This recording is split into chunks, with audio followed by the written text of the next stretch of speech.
So for this deep dive, you've sent over a really fascinating collection of sources. Yeah. Quran versus Hadith, and even some interpretations. And they all have to do with this idea of arrogance, in Islam, Yeah. which in Arabic is called kibr. Right. And what we want to do today is kind of like pull out the threads, see if we can understand like what it really means, on this tradition, in this context, to not be arrogant. Like, what does that actually look like when you really get down to it? Yeah, it's a huge topic. And I think what we're going to find is that it's so much more nuanced than maybe we initially might think. Yeah. I think there's this idea that, arrogance is like, you think you're better than everybody else. But we're going to see that it's a lot more intricate than that. Yeah, so I think even just starting with the Quran, like Surah Al-Araf, talks about how those who, act arrogantly without right end up being turned away from guidance and ultimately face humiliation. Right. And so there's this like connection between arrogance and a barrier to faith. Yeah, and that's the key right there, is that arrogance is something that prevents you from even being able to access like the truth and the guidance. Right. Yeah. That's the danger of it.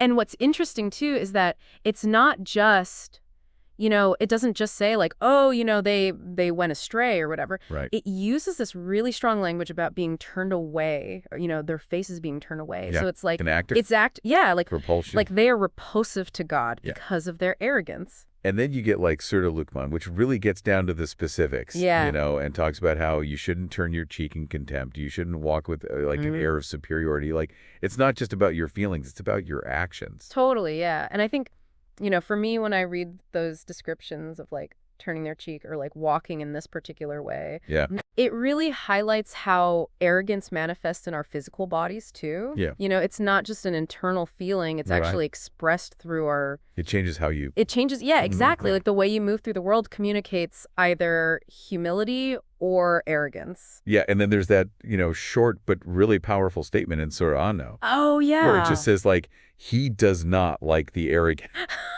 Straight up, no sugarcoating. And then there's no misinterpreting that, right? Like, that's pretty straightforward. Yeah, and when you think about it, the goal of a believer is to gain God's pleasure. And so when you have a statement like that, it's like, whoa, okay, so if this is something that is inherently disliked, then I need to really pay attention to this. Yeah, and Surah Al-Isra uses this really interesting imagery. Yes. Right. It says, don't walk proudly on the earth because you can't like cleave the earth and you can't reach the height of the mountains. Right. It's almost like this reminder of just how small we are in the grand scheme of things. Yeah. And I love that imagery. It's like, it's so powerful because it reminds us that no matter what we've achieved, no matter how great we think we are, we are still tiny. We're still insignificant in the face of this vast creation. So it's like, get over yourself. Yeah, exactly. Basically. And then if we switch over to the Hadith, the one from Sahih Muslim, which says that no one with even an atom's weight of arrogance will enter paradise. And that is just like so powerful to me because you think about an atom. Yeah. It's like the tiniest little thing. It's the smallest. And yet it's enough to keep you out of paradise. Yeah. Like, what does that tell us about the seriousness of this concept? Yeah, it's not about the amount, right? Right. It's about the presence of it at all. Yeah. And I think what's really interesting about this hadith is that it's talking about the heart. And it's not talking about, like how many times you bragged about something. It's talking about the state of your heart. And even the tiniest little bit of arrogance can corrupt that. Yeah. And then we have Sunan Ibn Majah, which gives us this definition of arrogance as rejecting the truth and belittling people. Yeah. And that seems to cover like both the intellectual and the social dimensions. Yeah, exactly. You have the intellectual arrogance, which is like, I know everything, I'm right, and you're wrong. Right. And then you have the social arrogance, which is like, I'm better than you. Yeah. And both of these are incredibly harmful. Yeah. And then there's this hadith in Riyadh about how Allah revealed to someone that you should be humble because it prevents you from oppressing others and from boasting. Yeah. And that really highlights how this is not just a personal issue, right? Like it has this social impact. Absolutely. And, when you think about it, when someone is humble, they're less likely to exploit others. They're less likely to take advantage of others. And they're more likely to create a just and equitable society. Yeah. So like when you put this all together, it seems like Kibra is so much more than just a bad quality. Yeah. It's almost like a spiritual illness. that's rooted in this like inflated sense of self, like almost a kind of self-deification. Right. And it's opposed to this idea of being a servant to God. Yeah, and I think that that's a really important point, because in Islam, the ultimate goal is to submit to God's will, to recognize that he is the ultimate source of everything. Right. And when we start to think that we are in control, right. That we are the ones who are calling the shots, that's when arrogance creeps in. And then the idea of rejecting the truth that you mentioned, which is the Arabic term lost halak. Right.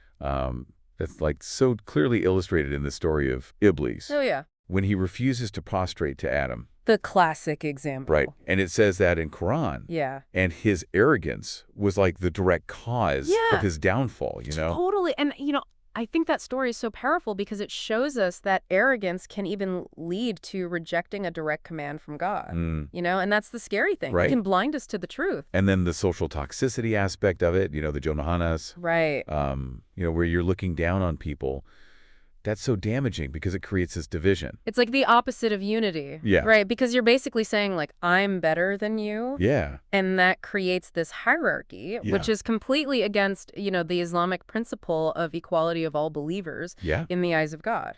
And it all really comes down to this clash with Tawhid, right? Exactly. The oneness of God. Right. Because if you're saying you're superior to someone else, you're not really embodying that spirit of servitude. Yeah, you're basically saying that you are somehow self-sufficient. Right. And that only God is self-sufficient. Right. So it's like you're putting yourself in the place of God. Yeah, so how do we cultivate the opposite, like humility, which is tawade in Arabic? Right. Well, the sources give us some pretty clear guidance. One of them is to recognize that all the blessings that we have, whether it's wealth, knowledge, status, these aren't actually ours. Right. They're trusts from God. Yeah, they're gifts. We're just holding them for a time. And that's mentioned in Surah Al-Did. Yeah, and I think that's a really important shift in perspective. Yeah. Because when we view our blessings as trusts from God, it makes us less likely to become arrogant about them. Right. It's like, okay, this isn't really mine to brag about. Yeah. This is something that God has given me. Yeah, and I think the prophet's example is so powerful. Oh, always. Because he's the ultimate role model. Exactly. The sources talk about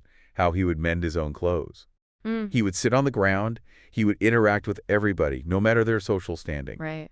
And that's such a beautiful example of how humility can manifest in our daily lives. Yeah. It's not just about saying the right words. It's about living a humble life. And then there are those little reminders that we can do every day. Yeah. Like starting everything with Bismillah and reflecting on, the warnings against self-delusion that are in the Quran, like in Surah Hajj. Right. So how do we actually put these principles into practice in our everyday lives? Yeah, that's $1 million question. Right. So the sources give us some like concrete examples. Yeah. Socially, it means like being mindful of how we act towards other people, avoiding ridicule, which is tension in Quran, being careful about the language that we use. Right. Making sure we're showing respect. Yeah, because, a lot of times our arrogance comes out in the way we speak to people, the tone of our voice, our body language. And then this idea of self-reflection, that constant checking of our intentions. Yeah. Which is, That's so important. Are we doing this for God or are we doing this to make ourselves look good? And it's an ongoing process, right? It's not like you check your intentions once and you're good. Right. You have to constantly be evaluating your motivations. And there are also, those gratitude practices. Yes. Like Suda Shukr. Yeah. And just say, Alhamdulillah. Yeah. And it's like, just these physical and verbal expressions of that thankfulness. They help us to stay grounded. Yeah. And to remember where our blessings come from.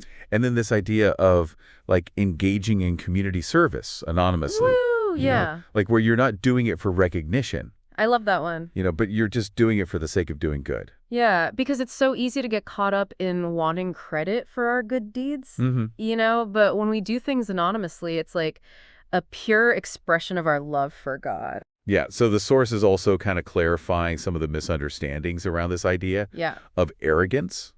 One of them is like the difference between kibr and iza. Which is like true dignity. Yeah, and in Quran 63.8, it talks about how honor belongs to Allah, His messenger, and the believers. Right. And so it's about maintaining that honor. Yeah. But not being arrogant towards others. Right. Like you can have dignity without putting other people down. Right. And in fact, true dignity comes from recognizing the dignity of others. Yeah. And another point that comes up is that arrogance isn't just for like the wealthy or the powerful. Right. The sources talk about how it can manifest. So many different ways. Exactly. Through knowledge, through lineage, through acts of worship. Yeah. Like if you're doing something just to show off, right. That's a form of arrogance too. And then there's this distinction between arrogance and like a healthy confidence.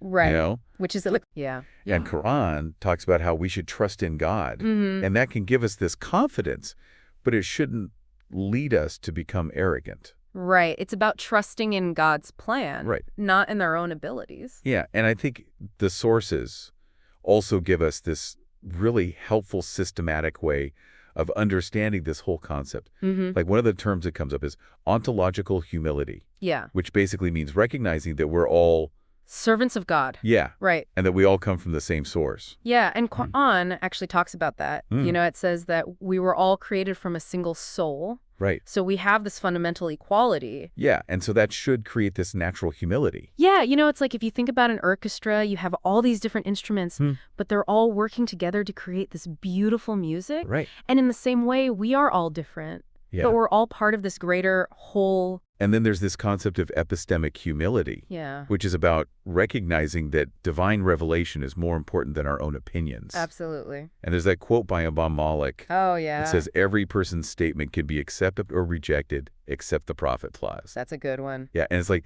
it really emphasizes where the ultimate source of truth is. Right. And it's a reminder that we should always be open to learning and to being corrected. And then there's social humility, which is about treating other people with excellent character.